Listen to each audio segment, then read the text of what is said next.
Oi, Carla.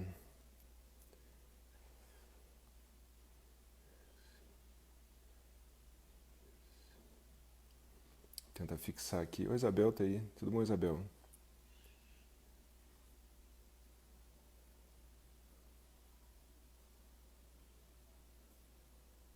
Como é que faz pra fixar?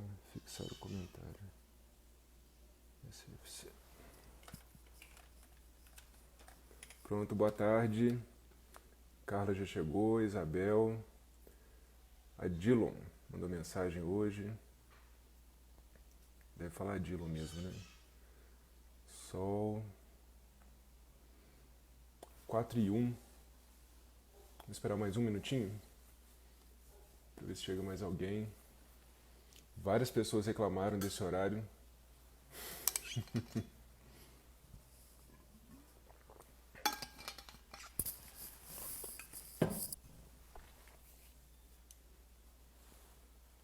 Leica, boa tarde.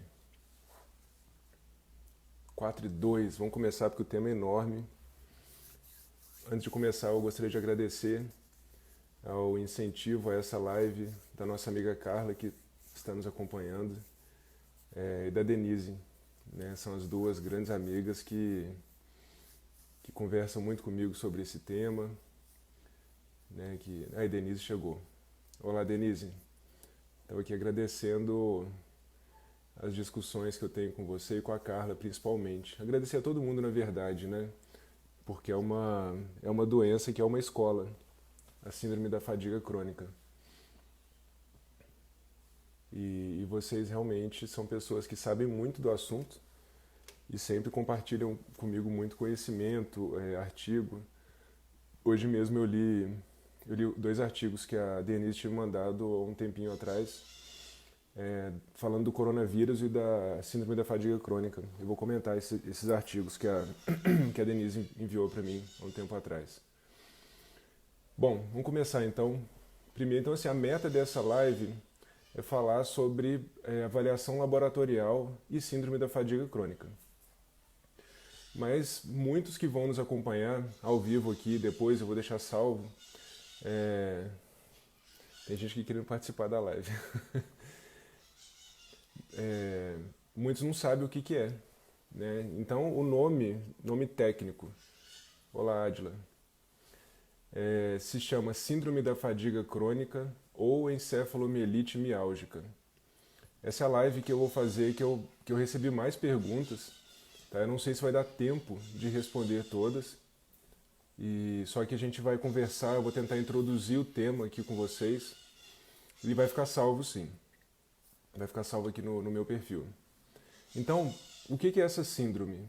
Então, como o próprio nome fala, é uma síndrome caracterizada principalmente pela fadiga. Né? Então, são vários sintomas que as pessoas que possuem essa doença apresentam, mas o principal deles é a fadiga. Não qualquer fadiga. Como diria o meu professor da faculdade, o professor Silas Simões de Assis, uma fadiga com bigodinho e com esporas. Né? Uma fadiga incapacitante, ou chamada fadiga patológica. Vivendo mais leve. Olá. Então, essa doença é uma doença crônica, não transmissível, de etiologia ainda desconhecida. Existem muitas hipóteses da causa da síndrome da fadiga crônica ou encefalomielite miálgica. Né? A causa que a ciência mais aventa hoje é a causa viral. Né? Então, são vários vírus já que existem correlação entre essa doença. E agora eu vou falar... Olá, Arlete. Boa tarde.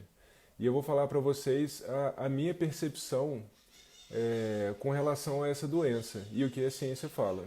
Né? Então, tudo bem que a ciência fala de uma causa viral, né? Tudo bem que a ciência até alerta hoje com relação ao risco de um aumento exponencial no número de pessoas com essa doença pós-pandemia. Né? Então, existe um dado de que possivelmente haverá um aumento de 1% da população que teve infecção pelo coronavírus desenvolver SFC, Síndrome da Fadiga Crônica. É... Então, assim, o tema é tão grande. Então, vamos lá. Os principais sintomas, né? Então, quais são? O principal, fadiga incapacitante, né? Existem... Então, vamos para os sintomas. Então, fadiga incapacitante. E outros sintomas são disfunção do sono, né? Então, as pessoas podem possuir ou sono não reparador, né? Aquele sono que a gente dorme e acorda cansado, ou então desregulação do ciclo sono-vigília, na hora que é para dormir, à noite. A pessoa está acordada e durante o dia ela quer dormir. Isso pode ser algo que ocorre com esses pacientes. Pode ocorrer desautonomias, né? A mais frequente, taquicardia, né? A pessoa levanta, ela fica tonta. Pode ocorrer desordens imunológicas, como sintomas gripais ou até gripes recorrentes, né? São pessoas que estão propensas a processos inflamatórios, como síndrome do intestino irritável, rinite, né? Alergias diversas, manifestações imunes, falei, e neurológicas, déficit de atenção, déficit de concentração, memória ruim, né? Vamos ver aqui. Eu fiz um resuminho bem interessante. Vou ver se eu estou esquecendo de alguma coisa.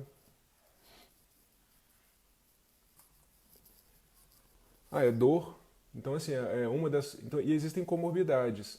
Uma comorbidade dessa doença é a fibromialgia, né? Então, a fibromialgia, a pessoa pode possuir ela isoladamente, mas pode ser uma comorbidade de pacientes com síndrome da fadiga crônica, né? Pessoas com dores. Estão entrando várias pessoas. Boa tarde a todos. E outro sintoma muito comum é mal-estar pós-esforço. Esse é muito frequente, né? E assim, é uma das perguntas que eu recebi, é uma queixa de todos os pacientes com síndrome da fadiga crônica, que é a seguinte, né? Nós vamos ao médico, né? E os médicos indicam para fazermos exercício físico. E o que acontece?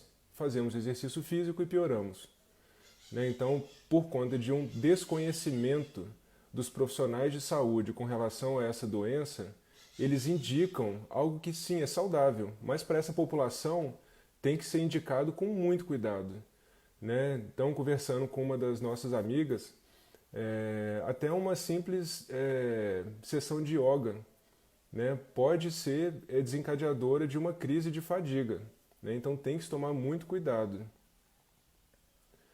Tem alguma relação ou pode ter com espondilite anquilosante? Larissa.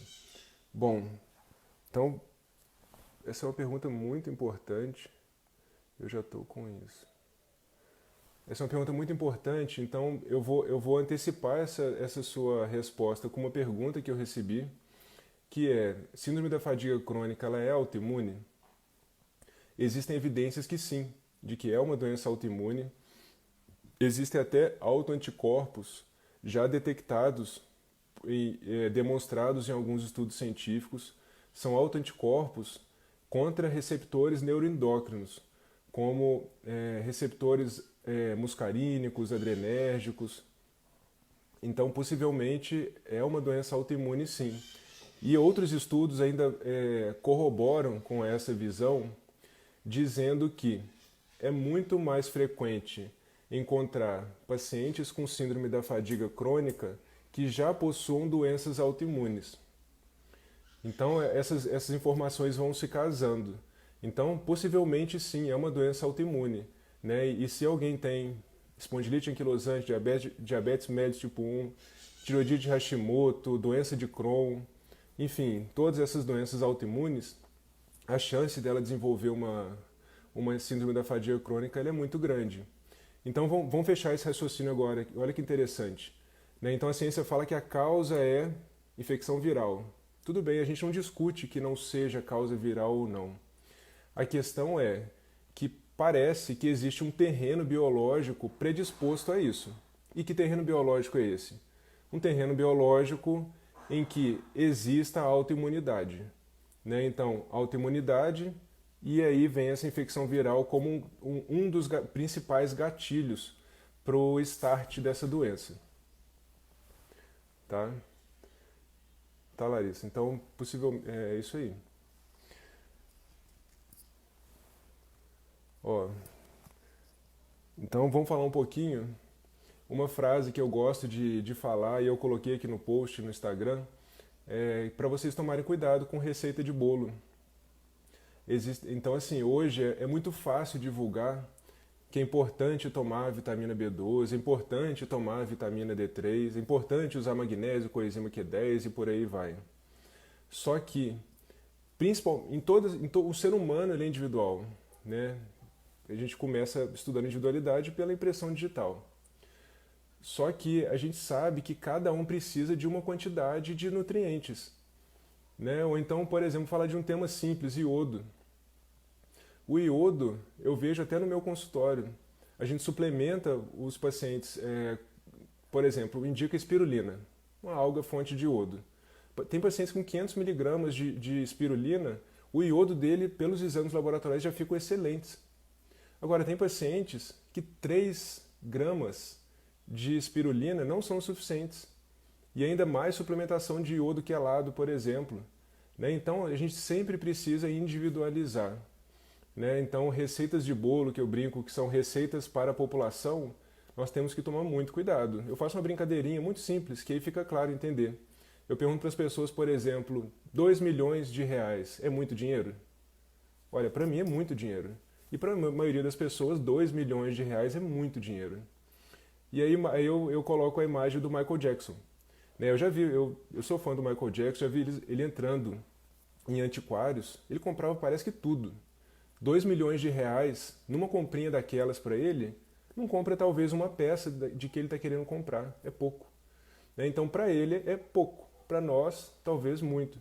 Né? Então sempre temos que individualizar.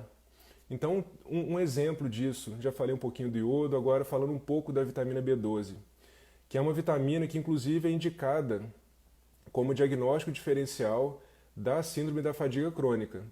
Muito do que eu vou falar hoje aqui com vocês encontram na Associação Canadense de Síndrome da Fadiga Crônica ou Encefalomielite Miálgica e Fibromialgia. Eles têm um guideline de 2002, tá? Então a gente pode falar que está desatualizado, mas para mim ele é o mais completo. Ele fala de vários tratamentos, ele não chega a uma conclusão de tratamento, mas ele pincela ginkgo biloba, alguns nutrientes, enfim, ele é bem completo e ele traz um passo a passo para fazer diagnóstico, tá? Bem interessante. Então, voltando, vitamina B12. A RDI, recomendação diária internacional para um adulto é que a dieta possua 2,4 microgramas de vitamina B12. Na prática, esse valor ele não atende a nenhum adulto. Né? Na minha prática clínica, né, eu vejo que todo paciente precisa repor B12, sendo vegetariano ou onívoro. E a dosagem varia muito. Varia de 100 a 5.000 microgramas diários. Olha só como é que o número começa a mudar. De 2,4 foi de 100 a 5.000. E aí tem um segundo problema.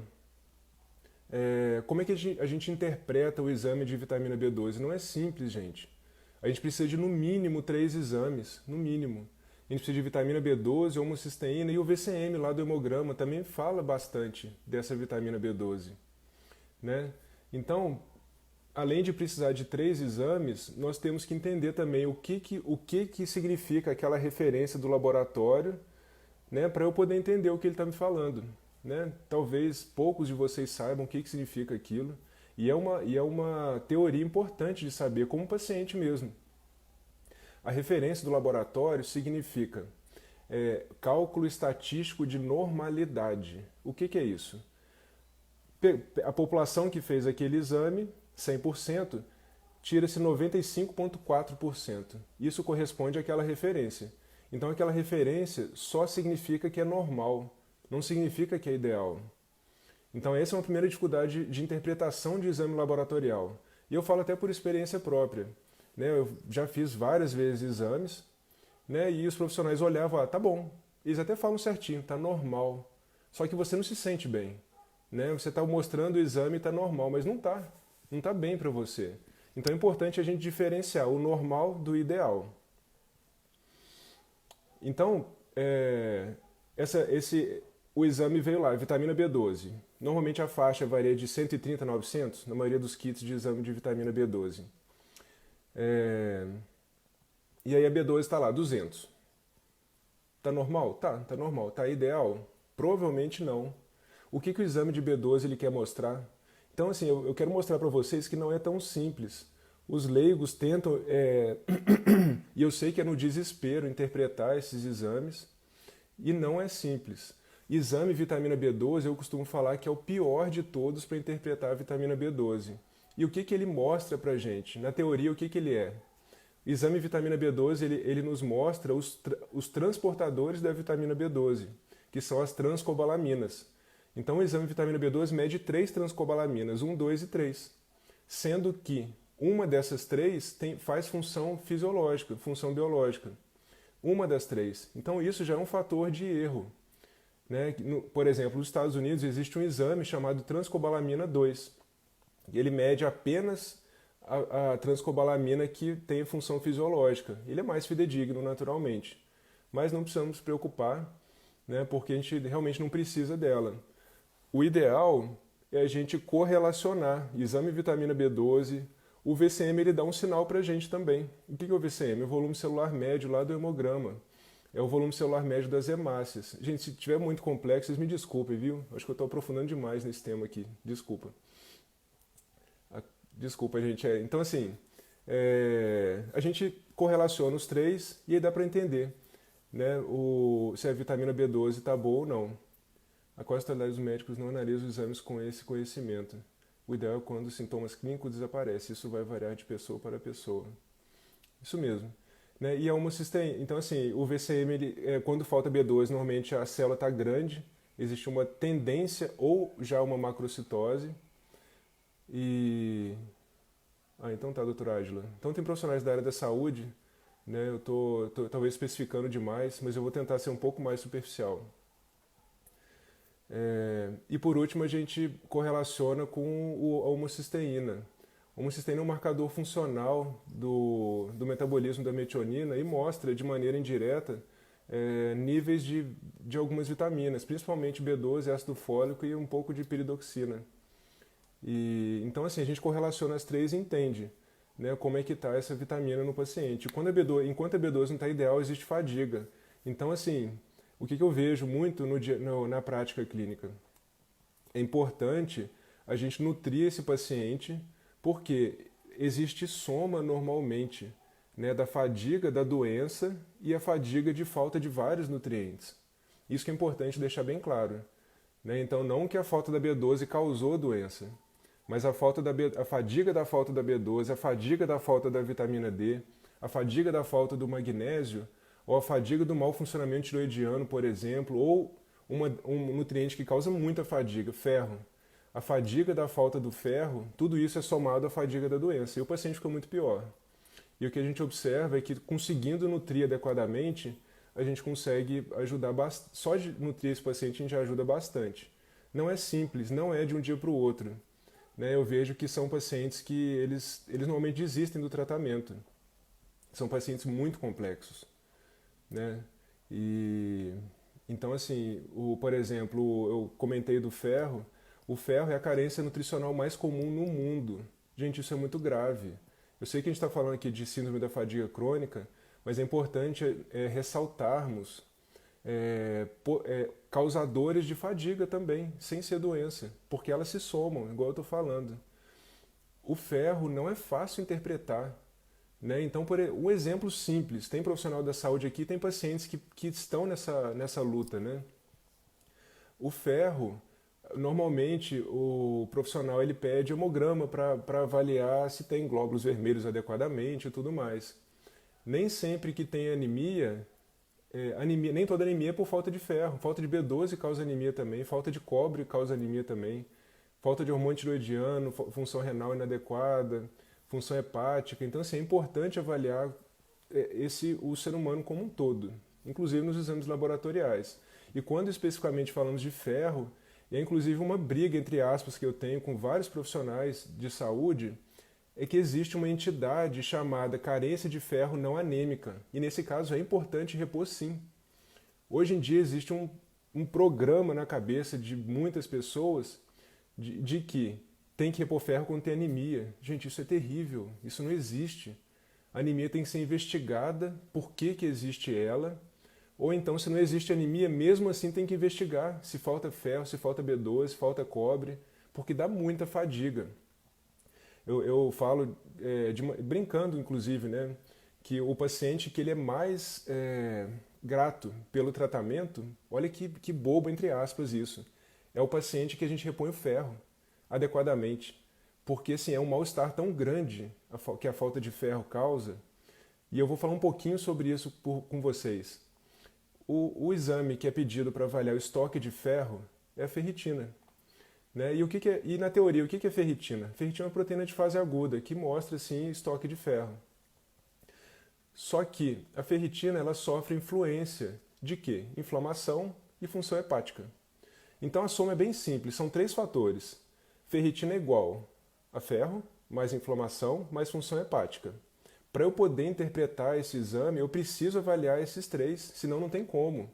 E eu vejo muito exame laboratorial de ferritina, exame laboratorial sem esses 3 elementos. Só com ferritina não dá para falar nada. Todos sabem que, por exemplo, um paciente com esteatose hepática, gordura no fígado, a ferritina sobe não por ferro, por inflamação. Tá?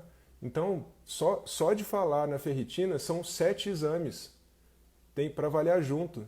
Ferritina, TGO, TGP, gama-GT, PCR, VHS e, lógico, o hemograma é importante avaliar junto. Estão vendo que não é tão simples? E às vezes a gente pede a saturação de transferrina para saber se dá para interpretar, sendo que lá no hemograma a gente já tem indício de alteração no metabolismo do ferro, como por exemplo VCM baixo, uma microcitose, RDW alto, anisocitose, são indícios da falta do ferro. Ou sinais clínicos, como cabelo quebradiço, pele ressecada, unha fraca, fadiga, dá muita fadiga, pernas inquietas, pode ter insônia, só por causa do ferro. Então, assim, muitos pacientes às vezes nem têm síndrome da fadiga crônica, tem falta de ferro, falta de B12, falta de vitamina D, que dá inclusive dor no corpo inteiro. Por quê? Por conta de um metabolismo do cálcio inadequado, que a vitamina D ela tem essa função importante também. Vou dar uma paradinha, tem muitas perguntas aqui. Desequilíbrio hormonal causa? Eu poderia falar que é o contrário. A síndrome da fadiga crônica ela pode causar um desequilíbrio hormonal. É um tema importante, né, que estava aqui no cronograma, que acabou que eu não estou nem olhando para ele.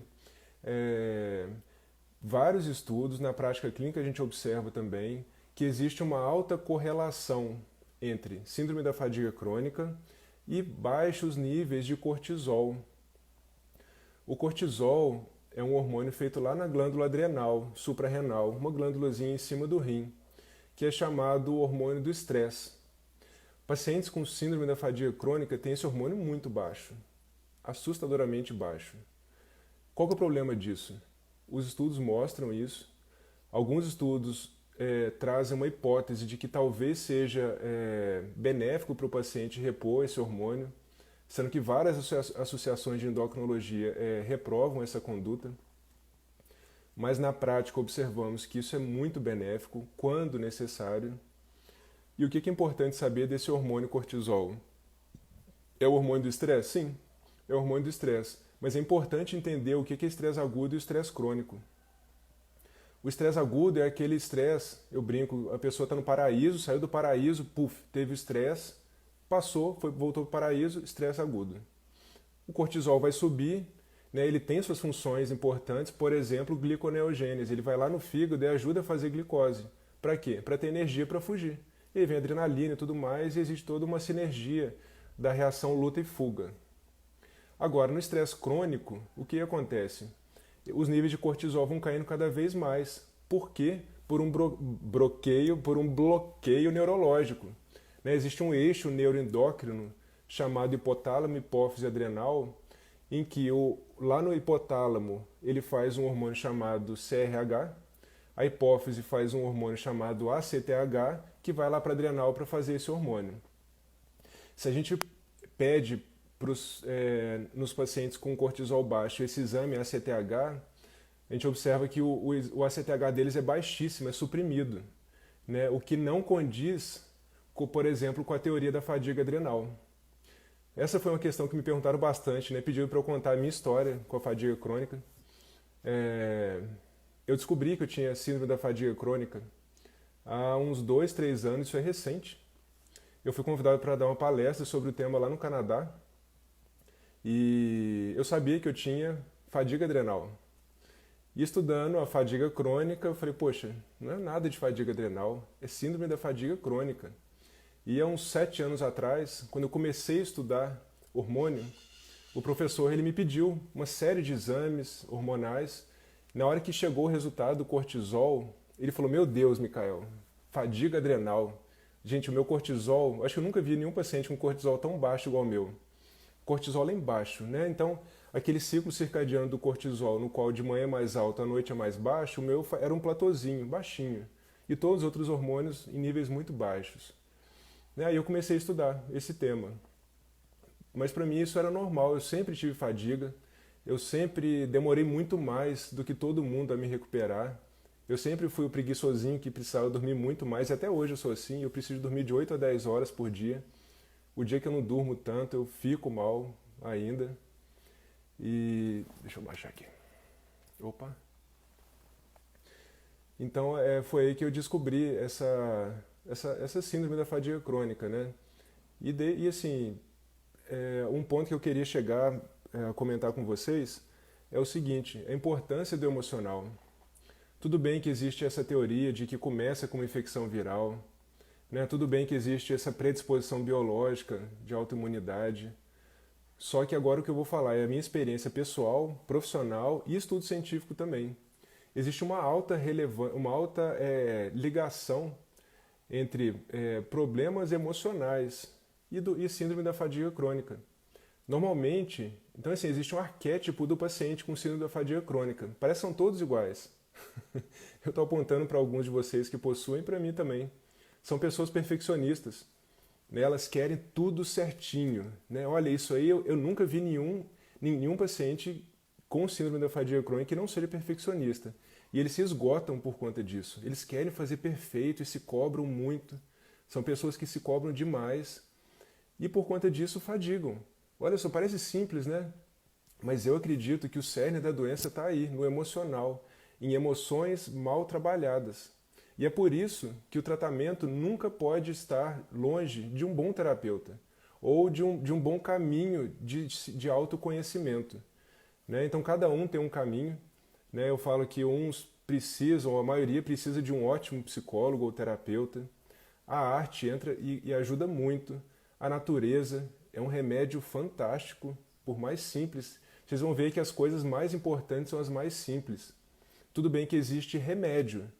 Né? Então, um tema que eu acho muito interessante e que se a gente for estudar a fisiologia de atuação de uma medicação, por exemplo, chamada lisdexanfetamina, é totalmente compatível com a fisiopatologia da síndrome da fadiga crônica, né? O qual eu indico essa medicação em uso off-label. O que significa isso? Uso on-label. Oficialmente a medicação é para déficit de atenção, só que se a gente for estudar síndrome da fadiga crônica e a atuação dessa medicação, elas batem e pode ajudar muito. Naturalmente tem efeito colateral, é remédio, né? Mas a gente pode pensar em remédio também. E eu perdi o raciocínio, onde que eu estava? Desculpa, eu vou ler aqui. Dr. Pouquíssimo médicos faz essa análise, Dr. Micael, eu estou tendo anemia decorrente, eu me alimento corretamente, só não como carne vermelha. Será que a anemia é megaloblástica? Oi, Silvia, tem que avaliar exame. Megaloblástica tem o VCM alto. E falta de ferro, gente, normalmente não tem nada a ver com alimentação. Isso é uma crença totalmente errônea, que é propagada por profissionais de saúde também. Existem momentos da vida em que falta um ferro naturalmente e tem que repor. Né? Quando eu formei em medicina, eu acreditava que eu buscava apenas tratamentos naturais, né? E só indicava fitoterapia, homeopatia. Lógico que a gente trabalha com medicina integrativa, quando precisa a gente usa remédio também. A gente não é doido de querer se ausentar de um mundo de tratamentos sintomáticos. Isso é importante. Mas eu fui vendo, até por mim, né? Eu acho que foi a maior escola disso tudo. Que, por exemplo, quando eu fui me consultar com uma amiga minha lá em São Paulo, ela pediu meu exame de vitamina B12. Eu comia carne igual um leão, né? Minha B12 era muito baixa, muito baixa. E eu fiz o exame essa semana, minha B12 está baixa ainda, tomando 1.000 microgramas de B12. É um detalhe interessante. Os pacientes com SFC normalmente são péssimos metabolizadores de B12, né, e necessitam normalmente de uma suplementação bem mais alta do que a maioria da população. É, então existe, então assim, voltando à história do tratamento natural. Então eu descobri que existem alguns momentos da vida que são necessárias suplementações, bem feitas naturalmente, né? Então, quem está crescendo, não, voltando. Gente, é tanta coisa que eu quero falar que eu estou me embolando aqui, desculpa. É, então eu observei que não tinha como, por exemplo, repor B12 só com comida. Isso é impossível. Se alguém falar diferente, gente, vão estudar mais, né? Com os pacientes da síndrome da fadiga crônica, comigo mesmo eu vejo isso. Comendo muita carne, que é a maior fonte de B12, não tem como. Espirulina, muito menos. Algas, piorou, né? É, isso. Então, um professor meu de avaliação laboratorial, ele me trouxe uma frase que me consolou muito, que é a seguinte: entre as índias, para cada filho, elas perdem um dente. Por quê? Porque a demanda de cálcio é tão grande que elas perdem dente para manter o cálcio no leite. Então o que é melhor? Repor o cálcio ou perder um dente? Com comida não vai conseguir tanto cálcio. Então realmente, o que eu prefiro indicar e falar a favor hoje? De tratamentos fisiológicos. O que é um tratamento fisiológico? É a gente realmente avaliar individualmente para aquela pessoa, é necessário repor? Ou uma pergunta muito importante também, esse nutriente que falta para essa pessoa, eu consigo em algum alimento? Porque se conseguir no alimento e ela quiser, é uma boa opção. Mas tem pessoas que não querem. Então, por exemplo, a gente detecta alguns pacientes com hipotiroidismo, falta de selênio. Eu falo, ó, tem a castanha do Pará que é um bom repositor de selênio. Ah, mas eu não gosto de selênio. Tudo bem, tem comprimido. A gente tem que flexibilizar também, não tem como falar, não, vai ser castanha do Pará. Não, médico, gente, não manda nada. O médico ele pode dar algumas sugestões para o paciente, mas é importante a gente fazer uma parceria com o paciente, sendo que o pior perfil de paciente é aquele que quer ser curado, né? O paciente que ele quer ter um bom resultado no seu tratamento, ele que se trata. O médico vai auxiliar com bons conselhos, com um bom tratamento e, segundo Hipócrates, pelo menos não atrapalhando. Aí voltando para o ferro, existem momentos que o ferro está baixo. Né? E que momentos são esses? Quando a pessoa está crescendo, né? Por exemplo, na infância e na adolescência, mulher no período fértil, porque perde normalmente muito ferro, ou então em doenças em que perde o ferro. Nessas três situações, temos que repor o ferro. Não tem jeito pela comida. Para vocês terem uma ideia de como não tem como pela comida, a principal fonte de ferro na alimentação é a carne, a gente sabe. Sabendo também que nos alimentos vegetais encontramos fontes interessantes de ferro. Então, 5 quilos de filé mignon é o que possui um dos comprimidinhos de farmácia. Vocês acham que alguém vai comer 5 quilos de filé mignon para tentar repor o ferro? A gente é ser humano, a gente não é leão, não tem como. Né? Se alguém falar é porque é vegetariano, poxa, manda estudar. Não faz sentido isso. Ah, tá. Leica, como fazer para saber que tenho SFC? É pelo exame de sangue? Então, essa é uma pergunta muito boa, obrigado. É um diagnóstico clínico. Não existe exame laboratorial ainda, tá? Então é pela clínica mesmo. Mas, naturalmente, os exames laboratoriais, eles dão vários indícios, né? Mas não comprovam que exista essa doença. E ela fez bariátrica. É uma coisa interessante, né? Eu já, paciente com SFC pós-bariátrica, o acompanhamento deles normalmente é muito mais delicado. O paciente pós-bariátrico normalmente é um paciente com uma desabsorção de nutrientes enorme. Então, além daquele tratamento colossal que ele exige, parece que ele precisa de um pouco mais, tá? Estou na menopausa. Eu fiz um curso, né, de acompanhamento de paciente bariátrico, né? Realmente é muito suplemento que eles têm que tomar. Eles não conseguem repor tudo isso com comida. Eu devo ter o cortisol bem baixo, pois a minha sonolência é sempre maior pela manhã. Então, assim, o Adilon, tem que avaliar, né? Então, existem duas formas de avaliar o cortisol. A gente pode avaliar pela saliva, né? A gente mede 4 vezes por dia, então é ao acordar, à tarde, à noite e se despertar de madrugada. A gente pode falar que esse seria um padrão melhor. Mas tem como a gente avaliar também com sangue e urina. A gente pode pedir o exame de sangue de cortisol matinal e o exame de urina 24 horas de produção de cortisol. E como que a gente interpreta? A gente tem que fazer um pico de cortisol pela manhã e a gente tem que ter uma quantidade adequada de cortisol durante o dia. Por esses exames dá para detectar o paciente que acorda fadigado ou o paciente que tem aquela fadiga mais para o período do dia, depois do almoço, por exemplo. Tá? Então é com exame também, pode ajudar bastante.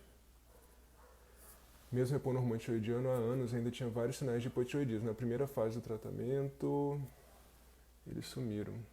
Então, assim, é muito individual, né? Não é um tratamento simples. Então, assim, não existe um protocolo de tratamento, não é um consenso como se trata o paciente com SFC. Tá? É algo bem complexo e é muito individual. Cada paciente precisa de um tratamento totalmente individualizado. Para vocês terem ideia, a ciência sabe hoje que o paciente em estresse crônico ou fadigado, ele produz níveis de enzimas digestivas mínimas. Então a digestão deles é complicada. Como fazer para melhorar isso? Tem várias formas. Né? Reduzindo carga de gordura da dieta, repondo enzima digestiva.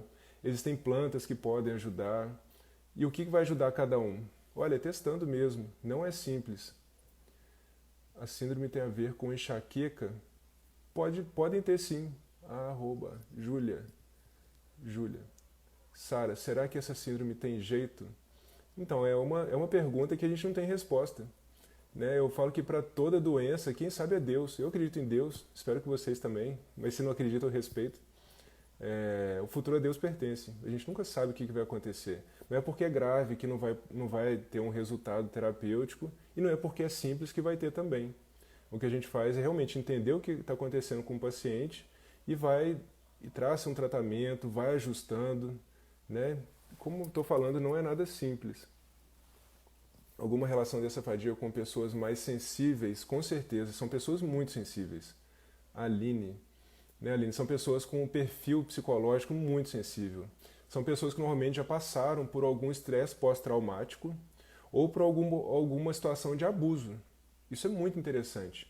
A maioria dos pacientes com síndrome da fadiga crônica tiveram no passado alguma coisa que as traumatizou de maneira muito contundente. Muito contundente. Ficou redundante, né? Mas existe sim essa relação. Acredito muito que as emoções interferem, inclusive medicina tradicional chinesa já confirma isso há milhares de anos. Perfeito. Minhas unhas hoje são fortes. Muito bom, Denise. Eu sou assim. Eu sou perfeccionista. Então, olha só, o Adilon comentou algo bem interessante. Olha só, gente, segundo estudos, existe alguma relação entre SFC e transtorno déficit de atenção e hiperatividade. Não que todos os pacientes com esse tipo de fadiga possuam déficit de atenção e hiperatividade e nem que todos os pacientes com déficit de atenção e hiperatividade possuem síndrome da fadiga crônica. Mas muitos deles possuem essas duas doenças, a gente pode falar assim. Tá? Complicada e perfeitinha. A SFC pode ser hereditária? Pode ser hereditária? Então, assim, como a gente falou, assim, existe um terreno biológico para isso. Né?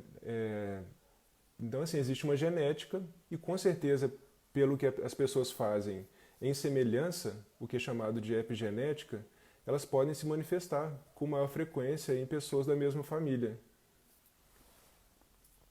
A minha fadiga diminuiu bastante, mas a sonolência e a neblina mental. Ah, a neblina mental, o Adilon pediu para comentar sobre isso. Tem muitas outras perguntas que a gente precisa responder e o tempo está acabando. Neblina mental é um tema interessante, né? Um termo interessante, porque não é um termo técnico, é um termo utilizado inclusive por alguns cientistas, mas não é apenas concentração ruim.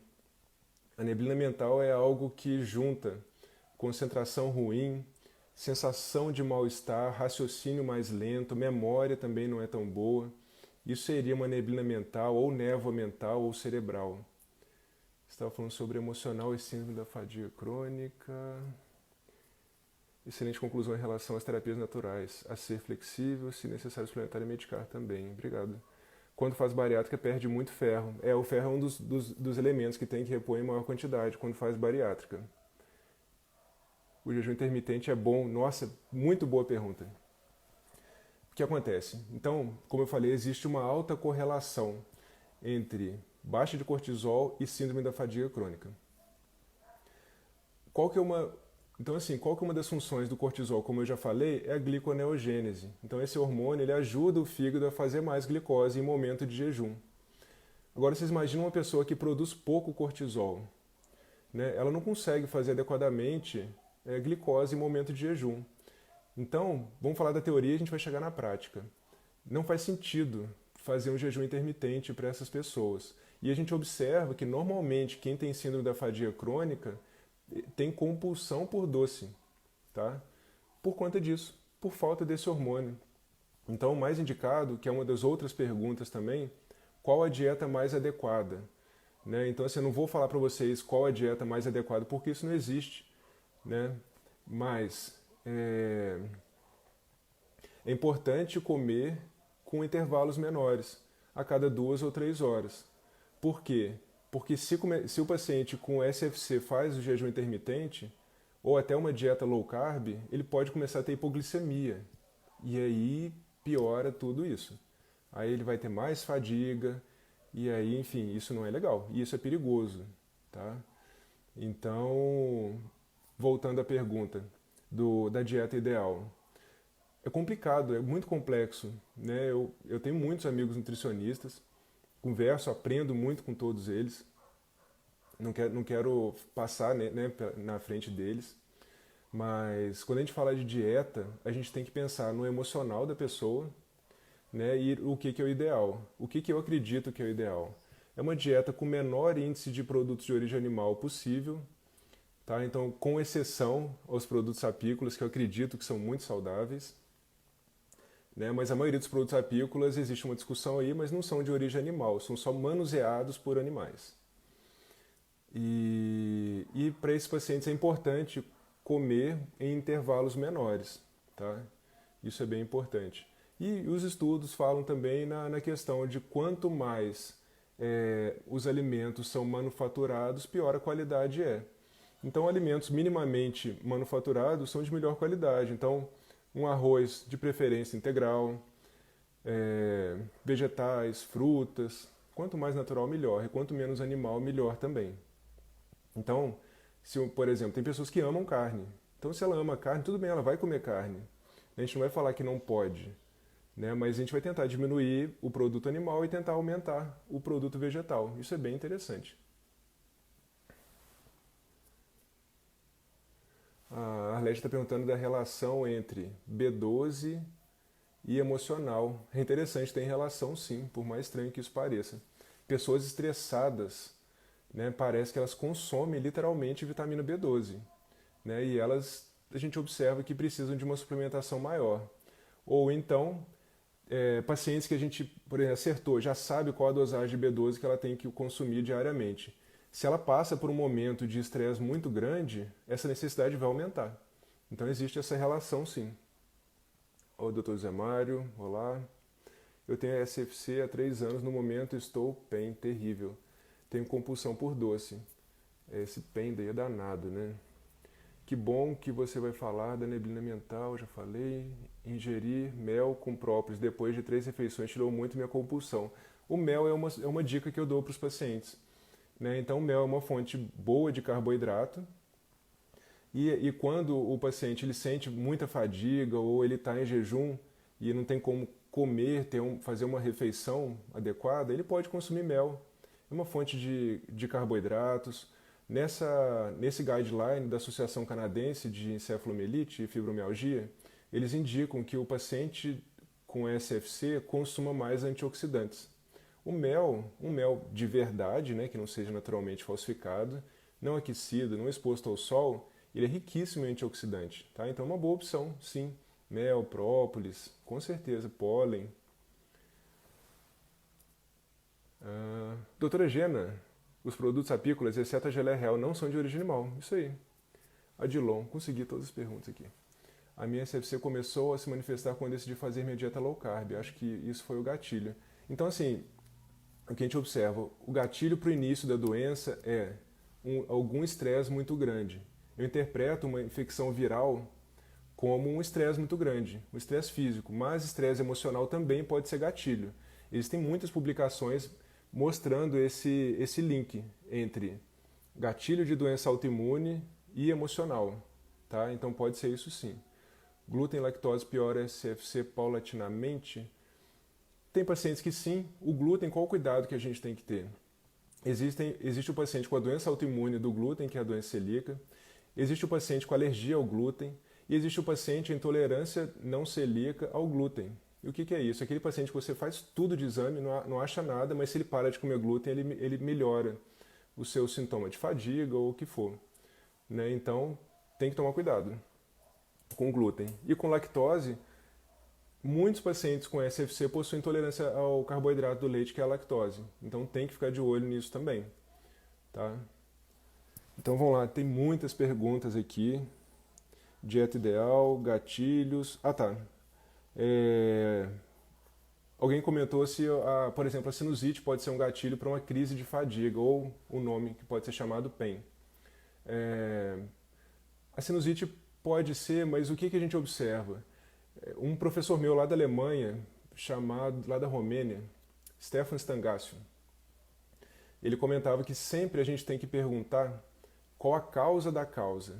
E se a gente for começar a perguntar, por exemplo, a causa da fadiga, a causa chegou a sinusite, a causa da sinusite, gente, a gente vai chegar no emocional. Né? Então é importante, então assim, eu vejo na doença encefalomielite miálgica um grande caminho de autoconhecimento. Né? E eu vejo isso nitidamente nos pacientes que eu acompanho, que são muitos, em mim também, que a partir do momento que a gente começa a se conhecer melhor, a gente começa a superar melhor essa doença, tá? Então isso é muito importante. Intensidade foi outra pergunta. Existem sim vários graus de intensidade.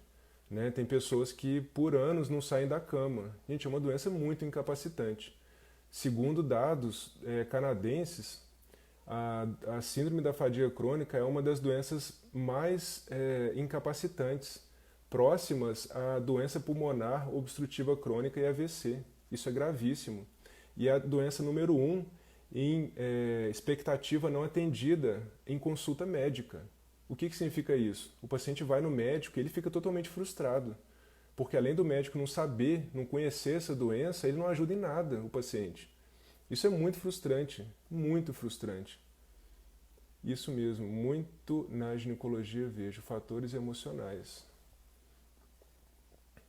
Dizem que a caseína do leite é nociva para SFC e até para TDAH. Sim. Parecido com fibromialgia, o tratamento é similar. Então, como eu falei, a fibromialgia pode ser uma comorbidade, ela pode andar junto, né, com a SFC. O tratamento conhecido hoje de ambas é sintomático. Né? Então, o tratamento ele é similar, a gente tem que tentar ajudar o paciente. Né? Então, assim, eu não estou aqui para falar que existe uma cura milagrosa, isso não existe. Eu estou querendo falar que existe um caminho de autoconhecimento, existe um caminho de ajuda, né? Por exemplo, avaliar esses nutrientes importantes desses pacientes. Outro tema que é muito interessante a gente comentar, adaptogênicos, né? Plantas que ajudam o organismo a se adaptar ao estresse que existe, ao estresse que ele possui. Né? São elas Panax ginseng, Rhodiola rosea, Ashwagandha. Existe uma planta que nem é tão conhecida como adaptogênica, que é o visco álbum, que ela ajuda muito nesses casos também. Também é uso off-label, tá?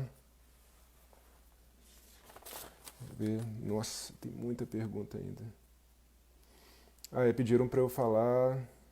Eu falei como é que eu descobri, né? Eu até comentei com a Carla hoje. Eu me recordo quando eu tinha mais ou menos 17 anos. Eu não tinha fadiga ainda, mas eu já tinha muitos sinais. Eu competia de mountain bike e só o que eu já possuía? A minha recuperação era péssima. Eu me recordo que nos treinos, meus colegas de um dia para o outro já estavam novos. Eu demorava às vezes uma semana para me recuperar. E em uma competição, né, 17 anos, eu tinha treinador, inclusive. Eu tive uma crise de fadiga no primeiro minuto da competição. Gente, foi terrível. E eu tenho uma foto dessa competição, vou até ver se eu procuro ela e vou postar aqui no Instagram. Eu tô todo bonitão, musculoso, e um menino do meu lado, com um material ruim. Eu lembro que e tem a foto da largada também. Ele lá na minha frente e eu desistindo da corrida. Crise de fadiga, né? Não consegui correr. Né? Mas aí começou na faculdade, durante a faculdade de medicina. Foi um estresse muito grande. Né? Eu me recordo que eu me sentava na primeira carteira, não faltava nenhuma aula, não ia em festa para estudar. E eu era tinha as piores notas da minha turma. Eu com certeza estudava muito, né? Muito além da maioria da média dos meus amigos. Né? Alguns até riam de mim. Como assim, Mica? Você é o caxião da sala, o CDF e tira nota ruim? Né? Até eu comecei a entender depois da faculdade. Né? Aí que eu comecei a entender B12, poxa, tem que repor.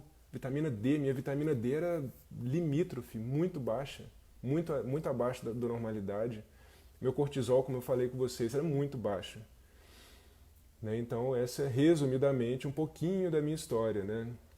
Mas já bem antes de realmente ter a síndrome da fadiga crônica, eu já tinha alguns sinais. Isso eu vejo que é comum a todas as pessoas que possuem a doença. Parece que o organismo dela já dá algum sinal de incompatibilidade com a realidade, a gente pode falar assim, né? E aí chega um momento que a doença se manifesta, com a fadiga realmente incapacitante, né? E até hoje, às vezes, eu tenho crise de fadiga, assim. No final do ano passado, eu tive uma crise no consultório. Eu me recordo que a agenda lotada. Eu comecei 8 horas da manhã, 2 horas da tarde veio a crise com força total. Eu lembro que eu deitei no chão. Aí a secretária veio avisar que todos os pacientes, depois daquele horário, tinham desmarcado. A gente vai falar que Deus não existe? Impossível, né? Então, é uma realidade, né? Me pediram outra pergunta que está aqui, para falar de medicamentos de emergência, entre aspas. Então, voltando, eu estou falando de conhecimento meu prático, tá? Eu não estou falando de generalidade, eu não quero ensinar receita de bolo para ninguém. Mas o que eu vejo que ajuda muito são essa medicação, a lisdexafetamina. Ela ajuda no aumento do cortisol. Então, assim, é importante avaliar o exame laboratorial, é importante avaliar individualmente como esse paciente está. Então, num dia que a gente tem que render muito, é uma medicação muito interessante, sabendo que ela pode gerar efeito colateral, como insônia. Outra medicação que eu acredito que é fantástica é o uso da cannabis, né? Óleos ricos em CBD. Então, por exemplo, as dores que eu possuía, né, ou que de vez em quando eu ainda tenho dores, o óleo de CBD ele tira minhas dores. Antes de conhecer esse óleo, eu me entupia de magnésio, que ajuda muito também a tratar essas dores. Mas o óleo rico em CBD ele é um anti-inflamatório muito bom. Ele é um analgésico muito interessante. Né? Então eu vejo hoje que é uma medicação fantástica e que ajuda bastante.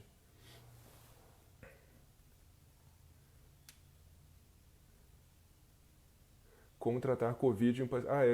Essa foi outra pergunta, Covid, né? É, Então, assim, é um momento delicado para todos, para nós um pouco mais. Né? A nossa imunidade ela é mais delicada, muito mais delicada do que a maioria da população. E por conta disso temos que tomar muito mais cuidado, né? Isso que eu posso falar. Então a gente tem que sim buscar um estilo de vida mais saudável, buscar alimentos mais saudáveis, alimentos como por exemplo a própolis, que já estão saindo alguns pequenos estudos, né, com hipótese de que ele pode ajudar, né, mas pela medicina popular a gente sabe que isso ajuda, pela prática, num contexto adequado ela pode ajudar sim. Exercício físico de acordo com o que cada pessoa aguenta. né? Então não adianta falar, você tem que fazer 1 hora de exercício por dia. Tem pessoas que não conseguem fazer alongamento, né? Então, individualmente, é importante de acordo com o que ela aguenta, tá? O sono, cada um tem que descobrir. Quando alguém vira e fala, você tem que dormir até 7 horas por dia, gente, isso é ridículo. Eu preciso de 10 horas às vezes. Tem pessoas que riem de mim até hoje. Eu durmo 8 horas da noite. Por que essa live é 4 horas da tarde? Porque eu tenho que fazer como é que chama? Eu tenho que me preparar para o sono. 7 horas da noite eu tenho que estar com luzes mais baixinhas, senão eu não durmo. E de vez em quando, mesmo assim, tem insônia. Anteontem, eu deitei 8, 10 e meia, puf, acordei. E aí o dia seguinte é lógico que vai ter fadiga, lógico. Né? Mas a gente vai tentando se conhecer. Por que eu tive essa fadiga? Por que eu não dormi? Lógico que foi estresse, preocupação, sobrecarga de trabalho. Né? Então, temos que nos autoconhecer. E o que é mais importante nisso tudo, detectar o nosso limite. Simples isso, né? Mas não é fácil. Todo mundo tem que detectar o seu limite. A tendência do paciente com síndrome da fadiga crônica é extrapolar o limite. Todos nós fazemos isso. Né? Queremos chegar à perfeição, passamos nosso limite e o corpo vai dar sinal. No nosso caso, a gente extrapolou tanto o limite durante tanto tempo que o corpo ele faz como se fosse um efeito rebote muito mais poderoso. A Valéria Jucá. Olá, Valéria. Colega de trabalho, nutricionista. A gente vai lançar em breve um vídeo sobre granola. Vamos ver se tem mais. Tem muitas perguntas ainda. Autoimune já falei. Me perguntaram se eu tenho vida normal. Tenho vida bem normal, mas de vez em quando tem crise de fadiga. Né? Então hoje, o que me ajuda muito hoje é o óleo de cannabis. Né? Me ajuda muito. A lisdexafetamina, quando eu tenho dias muito estressantes. Me ajuda bastante também. Naturalmente eu uso mini dose. E... monitoramento. Me perguntaram sobre o CID. Essa doença tem CID, tá? E o CID, na verdade, o que é? É um código internacional das doenças. O CID é um código, vamos falar, inventado, desenvolvido pela Organização Mundial da Saúde para mapear as doenças mundialmente, para ter um vocabulário semelhante no mundo inteiro. Se eu não me engano, são 150 países que adotam essa nomenclatura do CID. Tá? E alguém já falou aqui, obrigado, Luca. G93.3 é o CID da encefalomielite miálgica. Parabéns, obrigado, Dr. José Mário. Então, sobre o óleo de cannabis, existem várias opções hoje no mercado, são muitos profissionais que já sabem conduzir um tratamento com óleo, tá? Na minha prática clínica, ou até para mim, vamos falar para mim, eu já usei óleo rico em THC, não me dei bem, e hoje eu uso um óleo importado, rico em CBD, full spectrum, e vai terminar em 2 minutos.